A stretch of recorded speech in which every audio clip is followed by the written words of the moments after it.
جاء جاء فناداها من تحتها ألا تحزني فناداها من تحتها ألا تحزني. What? Do we have different Quran? And in fact, how many Quran does Islam have? How many Quran was revealed to the Prophet sallallahu alaihi wasallam? Today, we will be looking at the different renditions of the Holy Quran, its authenticity, its preservation and transmission, and the prominent figures in Qiraat. The Quran was revealed to the Prophet Muhammad sallallahu alaihi wasallam over a span of 23 years. What many people may not know is that it was revealed in different dialects or modes known as Ahruf. These variations were not meant to change the meaning, but to make it easier for people of different linguistic backgrounds to recite and understand the Quran. Today, these different modes are referred to as Qiraat, the various accepted ways of reciting the Quran, each with its own distinct tradition. Let's look into the proof of the 7 Ahruf. The revelation of the Quran in different Ahruf was a mercy for the Prophet's ﷺ community. In an authentic hadith found in both Sahih Bukhari and Sahih Muslim, Jibril came to the Prophet ﷺ and said, Allah has commanded you to recite the Quran in one dialect. The Prophet ﷺ responded by asking for more because he was concerned about his people who came from diverse backgrounds and linguistic abilities. This request was repeated several times until Jibril informed the Prophet ﷺ that the Quran could be recited in 7 different dialects or Ahruf. The Prophet ﷺ said, "This Quran has been revealed to be recited in 7 different ways, so recite whichever is easy for you." This can be found in Sahih al-Bukhari. This shows that the Quran was revealed in multiple renditions from the start to accommodate the needs of the community. Now, let's talk about preservation and transmission. After the revelation, these different renditions of the Quran were not written down immediately but were transmitted verbally. The companions, the Sahaba of the Prophet ﷺ, learned the Quran directly from him, each reciting it in one of the modes they had been taught.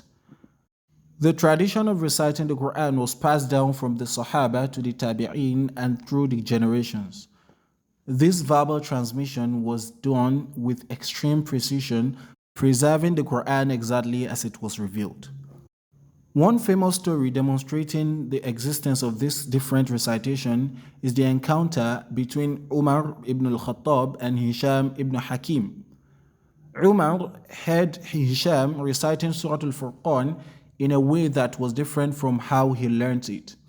Disturbed by this, he took Hisham to the Prophet ﷺ, who confirmed that both renditions were correct, as they were both part of the 7 Ahruf in which the Quran had been revealed. The Prophet said, "It was revealed in this way and it was revealed in that way. Recite whichever is easy for you." This can be found in Sahih Bukhari. Now, let's look into the prominent figures in Qiraat. Let's talk about the famous recitations or Riwayaat of the Quran. You've probably heard of names like Hafs and Asim, Warsh and Nafi' and Ibn Kathir. These names do not represent the people who wrote or revealed the Quran. Rather, they were the names of scholars who became prominent by teaching, preserving, and mastering specific ways of reciting the Quran. For example, Hafs and Asim is one of the most commonly recited traditions today. Hafs himself did not invent this style of recitation, but he learned it through an unbroken chain of transmission from his teacher, Asim, who in turn learned from his teacher, can be traced down to the Prophet sallallahu alaihi wasallam. Similarly, Warsh and Nafi' represent another prominent tradition passed down through the generations. The names associated with these traditions serve as a way of identifying which chain of transmission the reciter learned from. Each reciter learns the Quran from their teachers in a manner that traces all the way back to the Prophet ﷺ. This long and unbroken chain ensures that the Quran we have today is exactly as it was revealed. Now, you might have a question. Why more Qiraat than Ahruf? Although the Quran was revealed in 7 Ahruf, the current recognized 10 Qiraat are not each a separate harf. Rather, the Qiraat are specific ways of reciting the Quran that conform to a particular set of rules based on the original 7 Ahruf. These Qiraat include variations in pronunciation, elongation, and sometimes even slight differences in words that all go back to the original revelation. Here's how it works.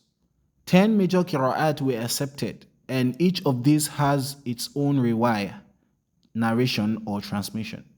These scholars of Qiraat preserved and transmitted the specific methods of recitation through an unbroken chain back to the Prophet ﷺ. For example, Hafs learnt his method of recitation from Asim, who learnt from others who learnt from the Prophet ﷺ. Warsh learnt from Nafi' and so on. The additional 10 Qiraat were authenticated and validated by scholars as being faithful to the original Ahruf. They offer a more detailed understanding of the slight differences that existed within the original Ahruf, but are not separate new ways of revelation. In summary, we have 7 Ahruf, we have 10 Qiraat, and 20 Riwayaat. Ahruf represents the 7 modes or dialects in which the Quran was revealed. The 10 Qiraat are recognized school of recitation, each based on one or more of the original Ahruf. Each Qira'ah has its own methodology and transmission. 20 Riwayat. These are the specific narrations or chain of recitation within each Qira'ah. The Ahruf allowed for variation in recitation to ease the Quran spread, while the Qira'ah represent the standardized and preserved methods of reciting the Quran as passed down through the trusted and authenticated scholars. In conclusion, the revelation of the Quran in different renditions was an incredible blessing for the Ummah. It made the Quran accessible to people of different linguistic backgrounds and ensured that it will be preserved in its exact form, passed down through generations without alteration. So, when you hear about names like Hafs, Warsh, or Ibn Kathir, remember that these are the names of scholars who mastered the Quran and helped preserve it in its various recitation. The Quran remains unchanged, both in its text and recitations, exactly as it was revealed to the Prophet ﷺ more than 1400 years ago. Thank you for watching. If you found this video informative and want to deepen your knowledge about the Quran, its recitations, and Islamic teachings, make sure to hit the subscribe button and turn on the notification bell so you don't miss out on future videos. I regularly upload contents like this, breaking down complex topics and sharing valuable insights into the Quran and Islamic history. Your support helps me continue creating educational content for the benefit of all. If you have any questions or suggestions for future topics, feel free to leave a comment below. I'd love to hear from you. Jazakumullahu khairan, and I'll see you in the next video. Salam.